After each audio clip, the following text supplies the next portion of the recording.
All right. Hey, Maria, how are you? Hi, Shovik. How you doing this morning? I just wanted to insert myself into the essay review just because you are here and you're my friend. So, for everyone who is watching, this is another edition of essay reviews that we are doing all before the round one deadlines. Today is Yale SOM. Wait, did you? I thought you went to Harvard, Maria. Did you betray your alums? What happened here? Yeah, but I went to Harvard, but I can steal a mug from any bookshop. No, I'm just kidding. I did not steal this from a bookshop, but I did go to Yale a couple months ago, and I was fortunate enough to get to tour it. So I'm going to talk a little bit about that All right. in a So second. you have all the tea and all the gossip. So, Maria, what we're going to do is I know you have slides and I know you have sample essays. So I'm just going to go back to the lobby and nobody will see me. I'll put your screen up and then we can go from there. I'll sometimes pick some comments or questions as they come. So sometimes I might pop back in, but don't let that alarm you. It's your show. So I'm just going to add your screen right I would be here. delighted. I would be delighted to have you pop in whenever you would like. All right, cool. All right. Thanks, Maria. Over to you. All right, great. Well, hey everyone. Good morning, good evening, good afternoon, whatever time of day it might be for you in whatever version of the multiverse you are living in. My name is Maria Wich-Vila, and I am the founder of ApplicantLab.com, which is a affordable resource for you to get the best advice possible on your MBA admissions journey. And so what we're going to talk about today specifically is the Yale School of Management essays. Now, first of all, just as I alluded to a second ago, real quick, I know that there are a zillion admissions consultants out there in the world.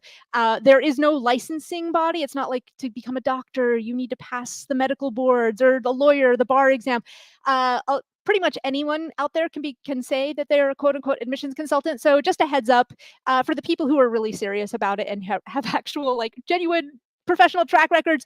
There is an association of international graduate admissions consultants, of which I am a member. And one of the cool things about being a member of this is not only it's sort of a seal of approval that you have a certain level of ethics and experience, but you actually get to go to the schools. The schools invite you to either like webinars during the summer that are just for admissions consultants, or in this case, I actually got to go to Yale a few months ago. I don't know if you can see here, but this was in June of 2023, which is where I was given this amazing mug amongst other swag from the incredible Bruce Delmonico. Now, I might reference this in a minute if I'm sort of in a hurry. This is one of those, for those of you who have like been to my webinars before, I have a tendency to go over time. I have a tendency to talk a lot. I have been told that today I do not have that luxury, so I'm going to try to uh, power through this as quickly as I possibly can. But I will tell you that Bruce Delmonico is an absolute gem. Everyone who works in admissions for any school is like a really nice person. You might not feel that way when they reject you. You might be like, what a bunch of monsters. But the truth is that most people working in admissions are real, genuinely warm and wonderful human beings. And Bruce really stands out amongst them as one of the warmest and most wonderfulest. So I got to go to Yale a few months ago.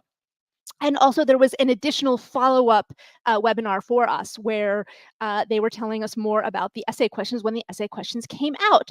So I'm not going to read, here's like the text of the essay questions. I'm not going to read them all right here. But basically now you can choose from 3 different options. One is describe the biggest commitment you've ever made. Why is it meaningful to you and what actions have you taken to support it? Number 2, describe the community that has been most meaningful to you.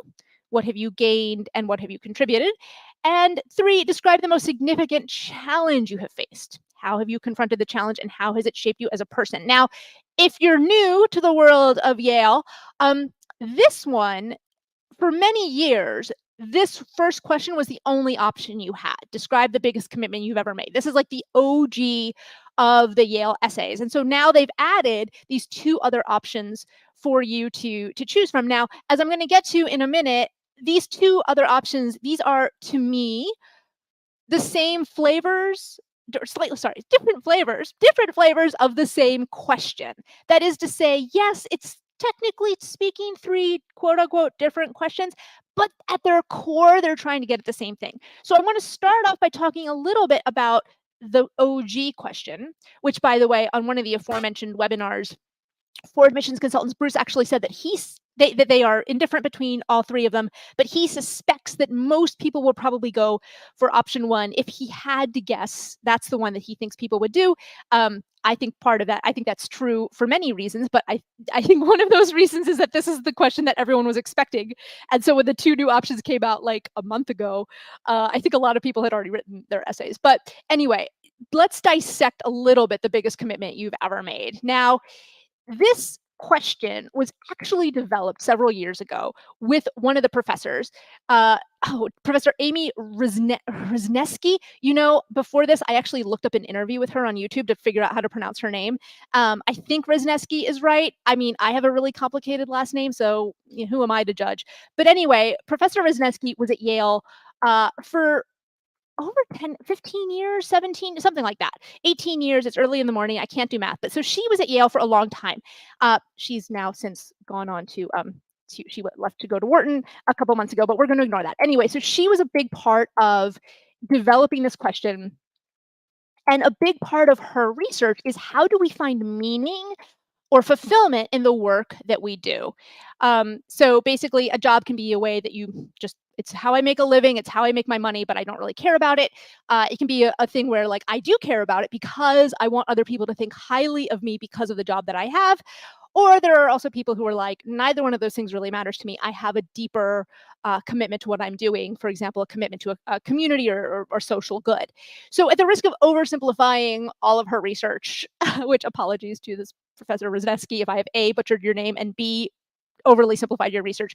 But I think her research at its core is looking at the difference between intrinsic versus extrinsic motivation, right? How much of your motivation comes from something deep inside of you versus the sort of external carrots and shiny things that that jobs can offer. And at the risk of really oversimplifying it, like why does this even matter for a business school to care about? Well, it turns out that hard things are hard to do. I had the joy of yesterday meeting with a former Applicant Lab client who was in Los Angeles for for vacation, and he had applied. He graduated a couple years ago, but he had applied with like this entrepreneurship story, and then discovered, long story, that hey, entrepreneurship is actually really hard, and so he's not in fact doing entrepreneurship because it turns out that if you're going to be successful in life, you're going to have to stick with something for a long time, even when the going gets tough, even when it's really hard to do. And why does this matter? Like, is it because business schools are looking for like people who deserve to be, turned into saints? No, it's because at the end of the day, this is sort of my, in case you haven't encountered before, my hierarchy of needs concept. Basically, these are the things that business schools are looking for. And at the end of the day, business schools are not so much like looking to accept the best current candidate per se.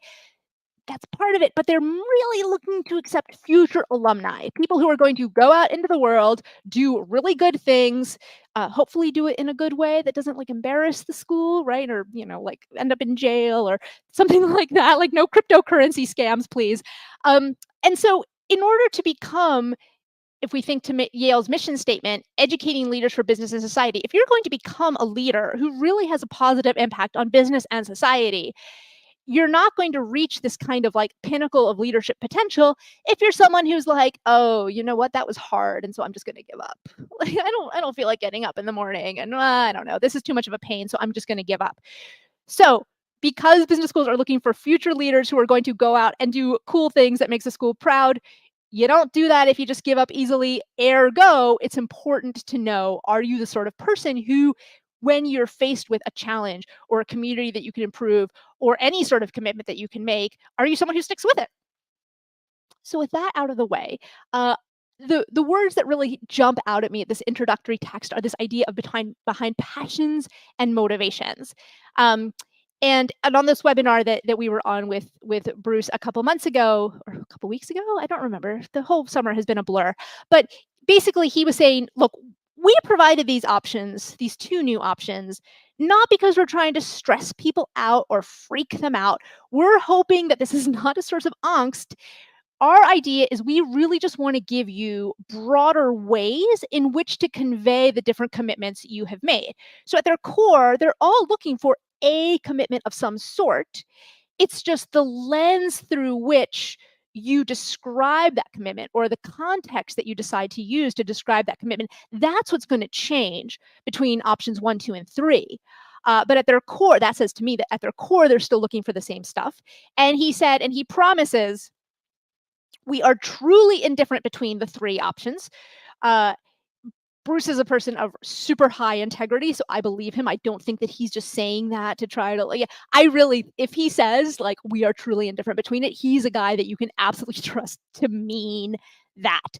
So first of all, right off the bat, my first tip is don't try to be like, oh gosh, well, which one is it? Like, I really feel like I should answer the significant challenge question, but man, maybe they want me to answer the community question. Like, no, just answer the one that's going to let you showcase your leadership experiences in the best possible light.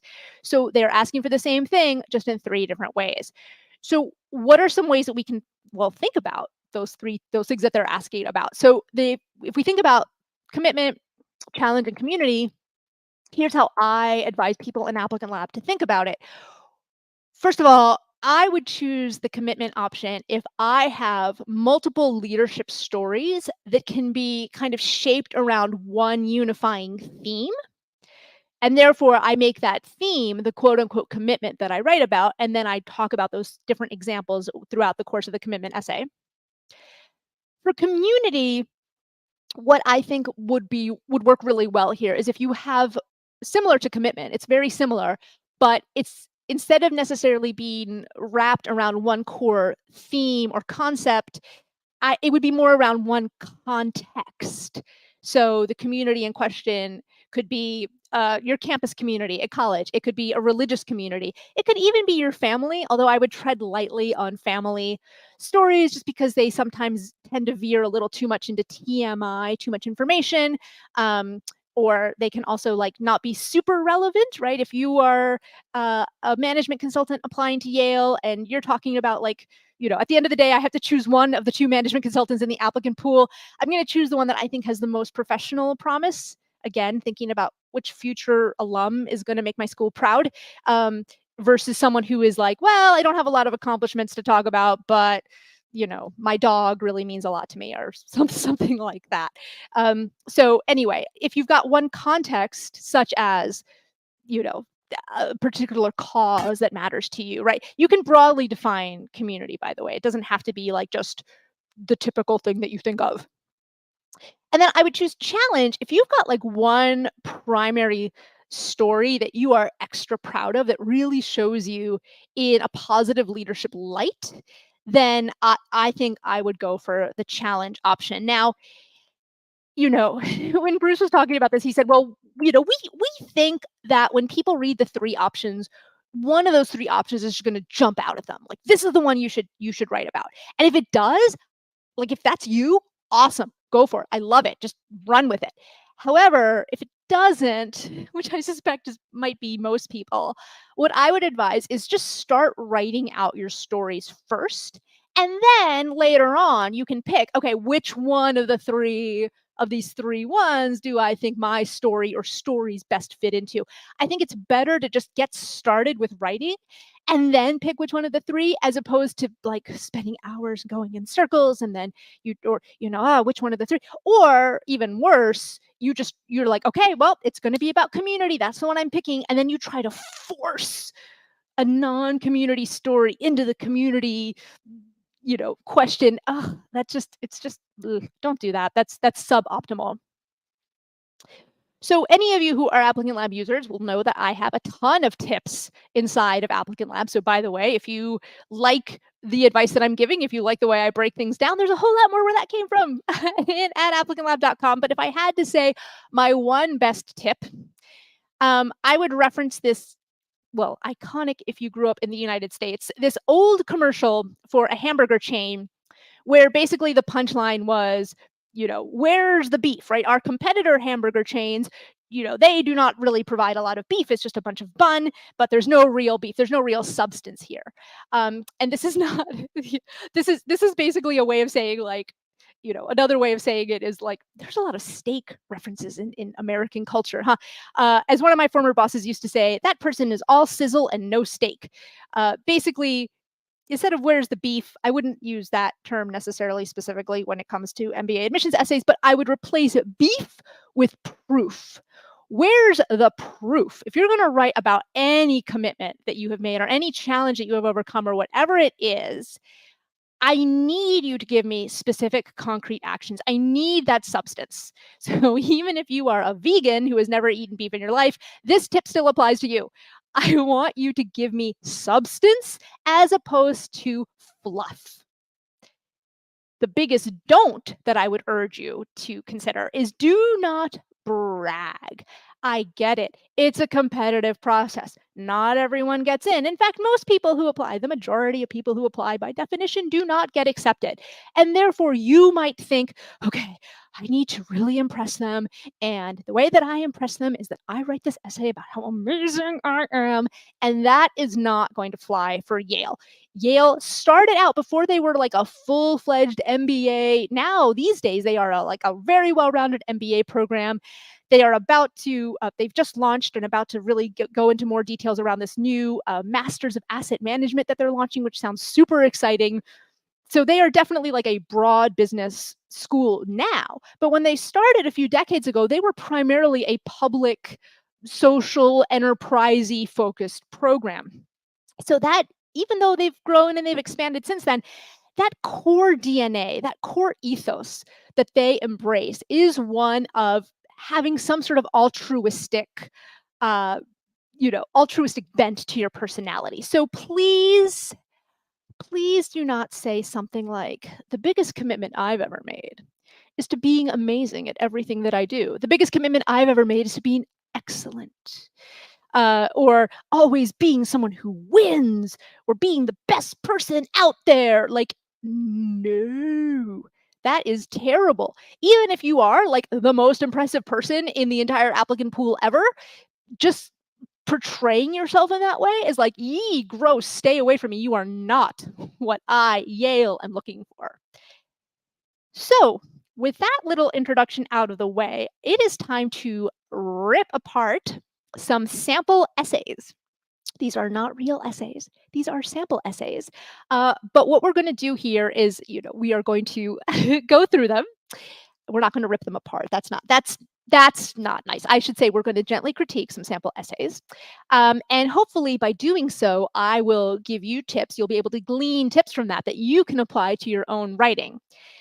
These are essays that that Shovik wrote as sample essays. I was joking with him last night. I'm like, you did too good of a job. Like these sample essays are not, it would make my job very easy if the sample essay was just terrible, and then I could rip into it and we could all like go, ha ha ha, this sample essay is garbage. But this is actually more useful, what Shovik has done for you guys here, because he has created an essay, or a fake essay, that at its surface is a plausibly decent essay. And so, as much fun as it is to rip apart like in a cartoon villain style, a very bad essay, this is a sort of, hopefully this will be a more useful exercise for you. So this is a sample essay where someone has described the community. They've chosen the community aspect.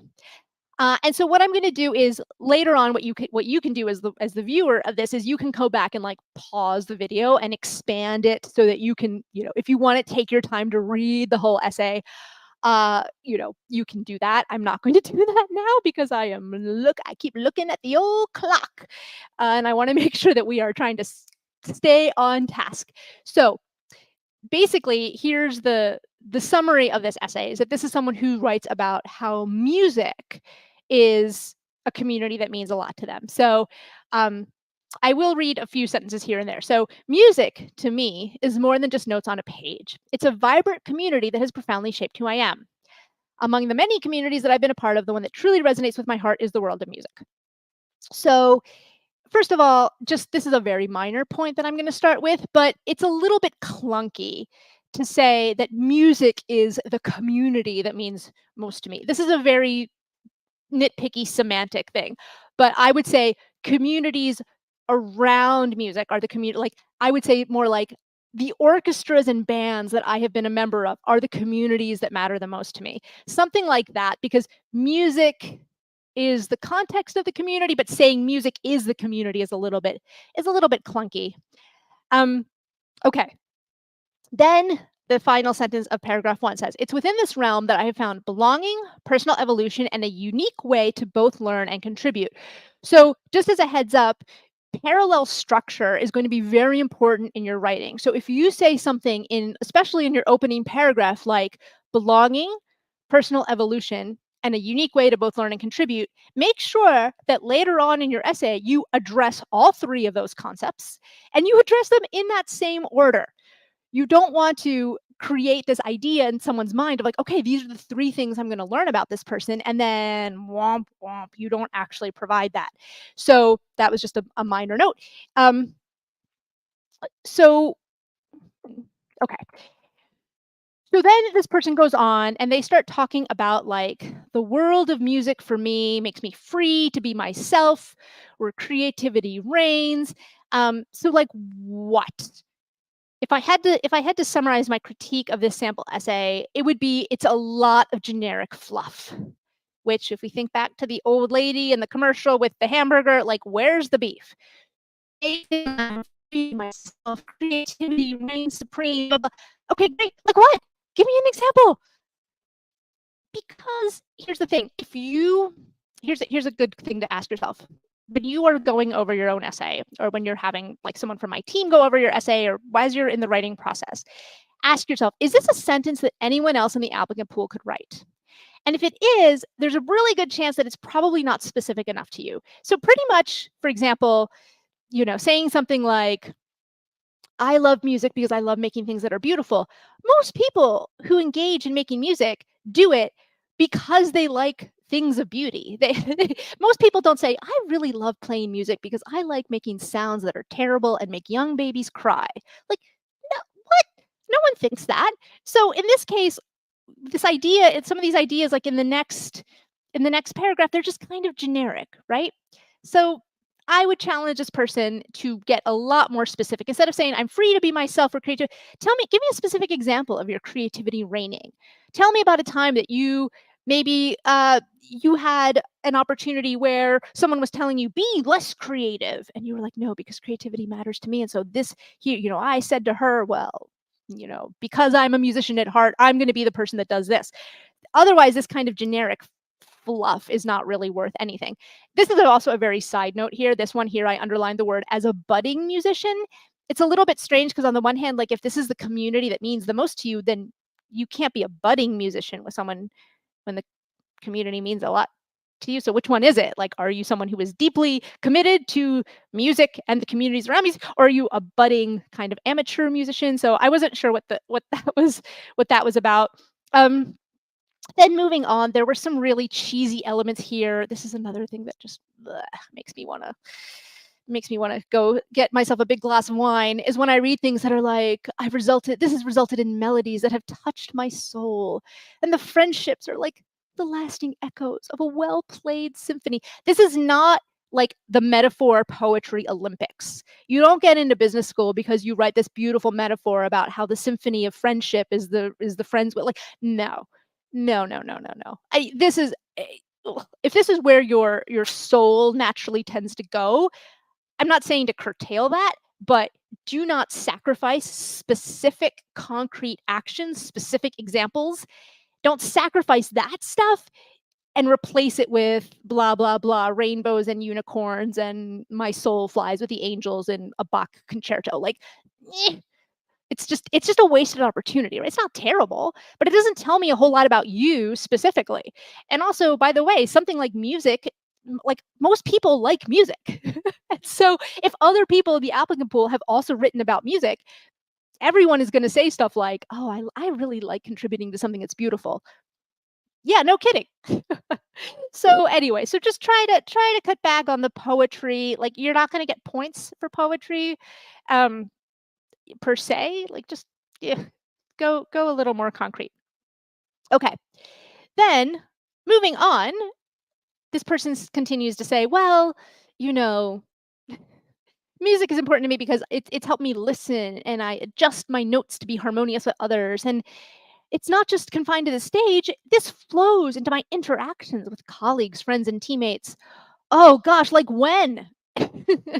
If I were writing this essay, I would have made the music part of it maybe, I don't know, off the top of my head, maybe 1/3 as much as what we've gotten so far, like only a couple of sentences. And then I would then this is what I want. This is the substance that I want more of.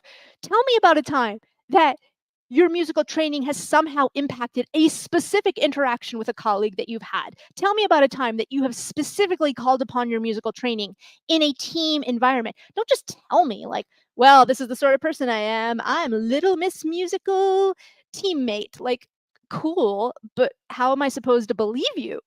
Right? I've never met you before. For all I know, you might be you might be an amazing person. You might be a terrible person. But without any concrete specific examples, I can't tell the difference. So please instead reallocate maybe some of the more poetic, kind of greeting card stuff, and instead give me more examples of when your interactions with others have been positively impacted. Again, similarly, real world leadership and contribution. Cool. I love real world leadership. I love contributions. Like what? Such as moving on to the rest of the essay, then the next paragraph goes into things like through music I have nurtured inclusivity and I've advocated for diversity for people from all walks of life. Okay, so look, guys, I know that inclusivity and diversity are the DEI, diversity, equity, and inclusion buzzwords. I know that a lot of schools, especially in the wake of the Supreme Court decision this past summer to eliminate affirmative action, blah, blah, blah. I know that like a lot of schools have now started introducing inclusivity, community, diversity type essay questions into their essay sets. Therefore, you might be tempted to be like, oh man, this inclusivity thing, it really matters. It's really, so I have to mention the word inclusivity. I have to mention things like diversity. I have to put those words in there, even if they don't really apply to the story that I've got. So right off the bat, like, cool. If you've done stuff for DEI, mention that. Use the buzzword, but only use the buzzword if you have the substance to back it up. Now, does this person have the substance to back it up? They might, because they do mention that they've done some tutoring and workshops. I would much rather have this paragraph say, here's some tutoring, here's some workshops that I've led that have helped people from lower incomes get access to instruments they wouldn't be able to afford otherwise, get access to music lessons they wouldn't be able to otherwise afford. I raised money and I got them transportation so that they could come to the symphony hall once a week to rehearse. Those specifics is what I need to know. If you just say like, well, I advocate, I'm the sort of person who's like a great teammate with my symphony of communication and I advocate for diversity and understanding, like, again, it's empty fluff. Where's the substance? So this is not like a terrible essay, but gosh, what a wasted opportunity. You could have told me so much cool stuff about those workshops. Once again, resilience, teamwork, and empathy. I love resilience, especially because we know that the core of this is about intrinsic motivation. Are you the sort of person who's going to stick with things, right? That's the core of what they're trying to get at. So resilience is perfect. It's a perfect concept. What's not perfect about this is that you're not giving me any proof. It's very indirect. It's implicit. It's sort of like, well, I mean, I guess the idea is that I'm resilient because learning an instrument is hard, and I've played the guitar, and now I play the bassoon, and now I play something else. But you need to call that out, especially something as important as this. If you're going to say music is about teaching me resilience, tell me why exactly. Also think about the fact that other people, someone else in the applicant pool might also be talking about music. Maybe you find music to be, has required you to be resilient because at first you couldn't read sheet music. Maybe that's what for you was the resilient part of it, was trying to learn what are those little dots, and there's like the stripes with the little dots on it, and what do those dots mean? Maybe that's for you required a lot of resilience. Maybe somebody else picked up on sheet music right away, but for them the resilience was they had a really hard time, developing the muscle memory that you need to, like, in other words, a lot of people could talk about resilience in the face of music or whatever it is, but what specifically about you what a specific aspect of your resilience has been developed from your time in music. And then the person goes on to say things like, well, by the way, wink, wink, it just so happens that resilience, teamwork, and empathy, I know that you guys at Yale love this stuff. Aren't you just eating up my essay? I know you guys probably love my essay. So first of all, like, this is a case where I would not advise you to what is called in the sort of entertainment industry is breaking the fourth wall. In other words, like, the question is not saying, why does this make you a great fit for the Yale community? Tell us about how your values intersect with ours. There are other schools out there. Haas is the one that immediately comes to mind, where they say, here are the 4 things that matter most to us. Tell us about how you have lived these values, one or more of these values. Right? That's not what this question is asking. This question is not asking you, so how does this make you a good fit for the Yale campus? It's implicit. So you don't have to waste precious words with like, wink, wink, Yale. By the way, in case you didn't notice, this essay just so happens to conveniently show that I'm the right person for you. Like, no, no, no, no, no. So please do not mention dreams of joining the Yale School of Management. Doesn't need to go here. This is not the place to flatter them. It's not part of the question. Just don't waste your words on that. So first of all, I do think that what was good about this is that this person did try to answer the sub questions, right? The sub questions is not just talk about a community that you've had a commitment to. It's also about like, what have you contributed and what have you gained? So it's an unsatisfying answer, but at least they tried to answer it, right? At least they tried to talk about contributions. I just really am desperate for just a little bit more specificity. Okay, so that is the first essay. And let's jump to another one. Another sample essay. Describe the biggest commitment you've ever made. So this is one looking at the OG question. Okay, so this is someone talking about this sort of nonprofit environmental park cleanup type of thing that they have started. So I'm just going to read, again, I'm not going to read it word for word, but the first sentence I'll just start with this.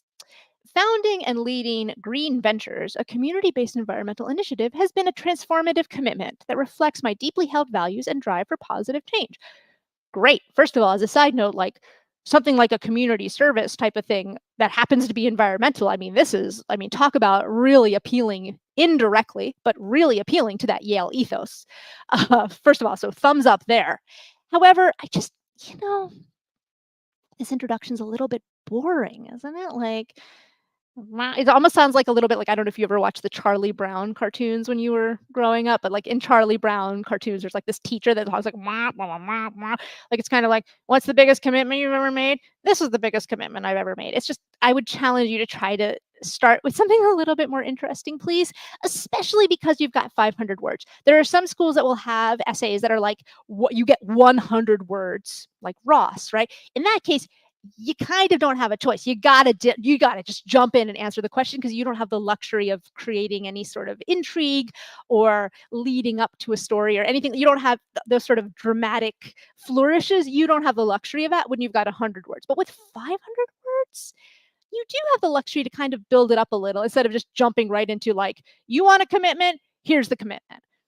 So that's sort of a stylistic. It's not a substantive. It's not about the substance, but it is more about the style.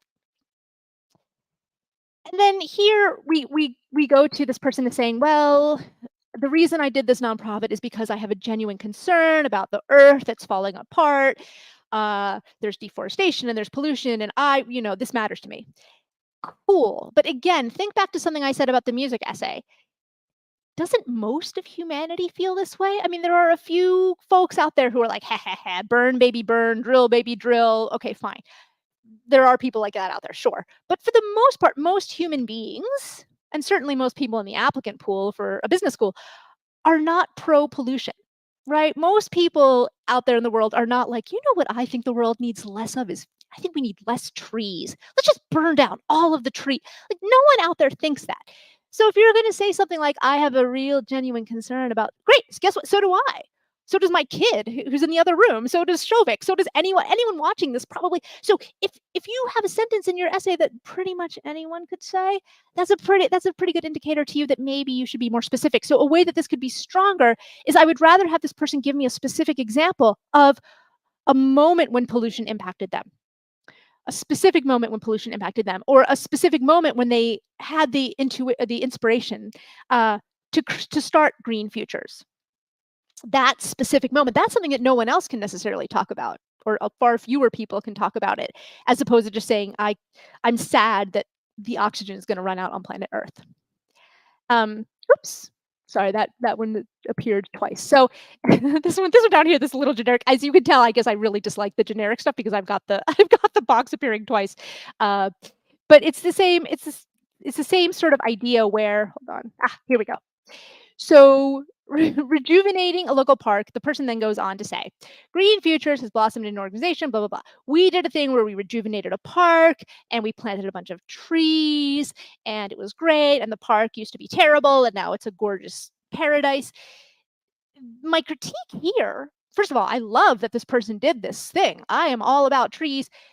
However, if we think about strategically all of the different pieces of our application fitting together, right? Those of you who are maybe have encountered some of my other videos, I frequently have this like graphic of like these different gears kind of all fitting together and the different teeth of the gears interacting, flowing together nicely.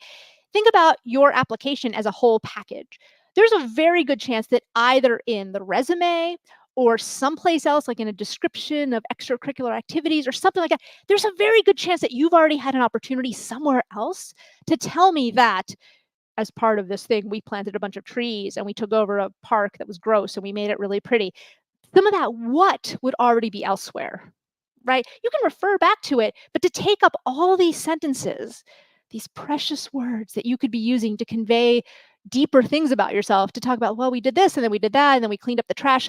It's a wasted opportunity. This what is probably already elsewhere. So what I want to know more about is why. Like, why did you get involved? Or how? The whys and the hows are the ones that matter to me. So how did you do it? Did you have to convince the park, the local city government, the Leslie Knope of the local Parks and Rec?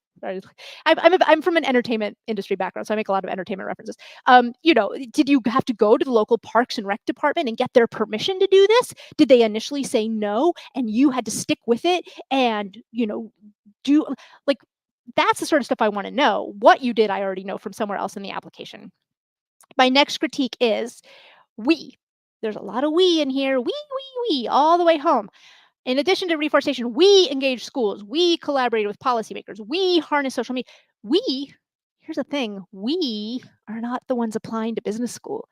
It's not a team effort. If your whole team at Green Futures were applying, then you'd say, okay, fine, we did this. But you are the one applying. So it's great that we did something, but the problem with we in this or in any essay is that I don't know when I read, we engage schools through workshops. I don't know, were you doing 99% of the work? Were you doing 2% of the work? When you say we, you can hide behind, we is the refuge of the lazy person who rides other people's coattails, right? We did this, we did that, but I don't know what you did. And unfortunately, you are the one applying, not Green. This is not a grant application for Green Futures, right? Think about your audience. This is you applying about yourself. I am the candidate that you should accept, not we. So then the person says, well, we were super innovative. We had, and I was like, well, what about this was innovative? Well, it looks like we harness social media to amplify our message. Blah, blah, blah. But what was innovative? Here's where I get nitpicky and I look for parallel structure. Like, if you're going to say it was fueled by innovation and persistence, then the next two pieces need to talk about innovation and persistence. And so what was persistent about harnessing social media to amplify our message? Social media is a great thing, but is it persistent? And is it really necessarily, what's innovative? 20 years ago, 2015, 20 years ago, when social media was first getting started and it was this new thing that nobody understood, then back then saying I did a social media campaign, that would have been innovative. But now, I don't know, not so innovative when everyone and their grandmother is on Facebook or whatever it is, right? So just that's a nitpicky one. But when the rubber hits the road, these little details can really help elevate. If you've got that parallelism, that can really help elevate an essay to like that higher level where it all just flows together so nicely. once again, then this person, because it's asking you like, how did you become a better person, or how did it impact you, or something like that, fine. I want to talk about how it impacted me, and it impacted me because it spurred personal growth. Like what? This is another case. This is like with the diversity and inclusion language in the last essay. Like, oh, I know that they want me to talk about personal growth. I know that they want me to talk, they want to hear this sort of stuff. So I'm going to say that this was a really big personal growth. Cool. I believe you. I believe that this was a great opportunity. But what specifically was growthful? What? That's not language. What specifically about you grew as a result of this? It's great. Oh, it fueled personal growth. Like what? It made me more confident about tackling big challenges. It made me more comfortable speaking in front of large crowds.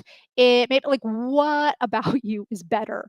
Simply saying like, well, I developed some leadership skills and some project management skills. Like, obviously it was a project that you were managing, so I would expect that project management was part of it.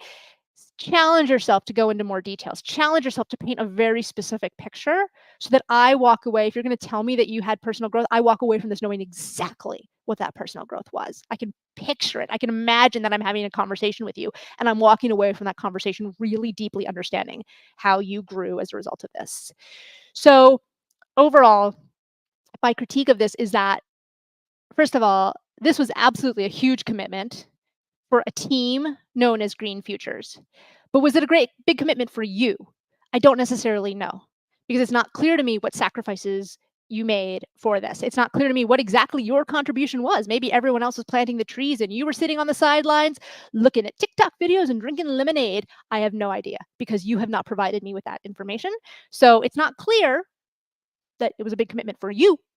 And also, frankly, because this essay revolves around one main story, Green Futures, I would probably make this more of the challenge. I would have this answer the challenge one as opposed to commitment, because what I would argue is that if this really is your biggest commitment here should be around environmentalism.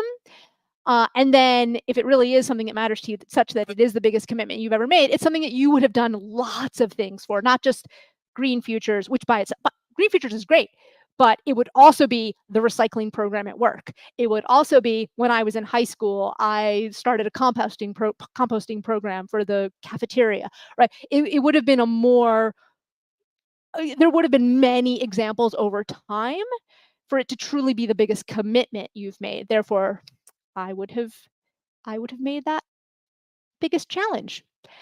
So that, folks, is my presentation. I'm only 2 minutes over, which you got to admit, GMAT Club people, like, for me, that's like pretty good. Only 2 minutes over.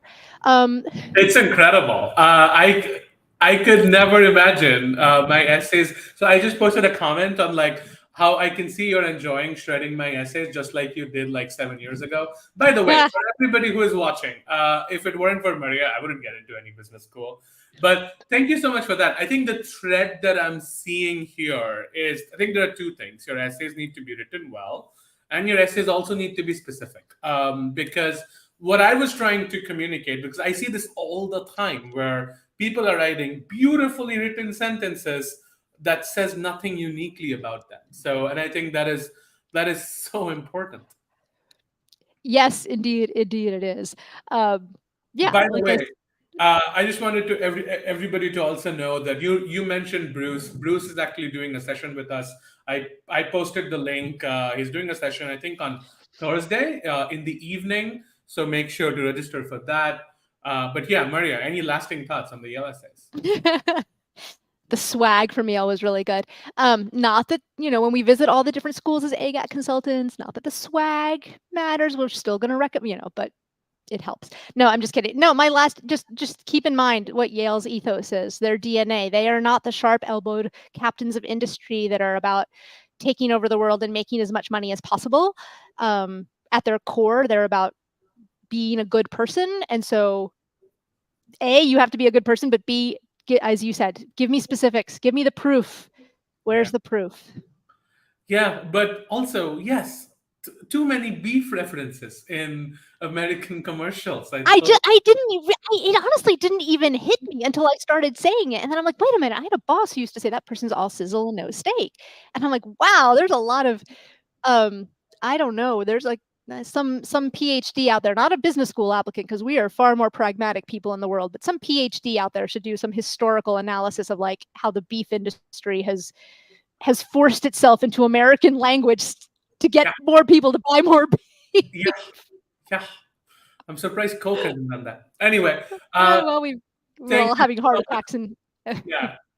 Thanks so much, Maria, for the session. This was awesome, and we have Haas right after, so feel free to join that. Be in the lobby. We're going to start really, really quickly. Thanks again, Maria. Have a great rest of your Thanks, everyone.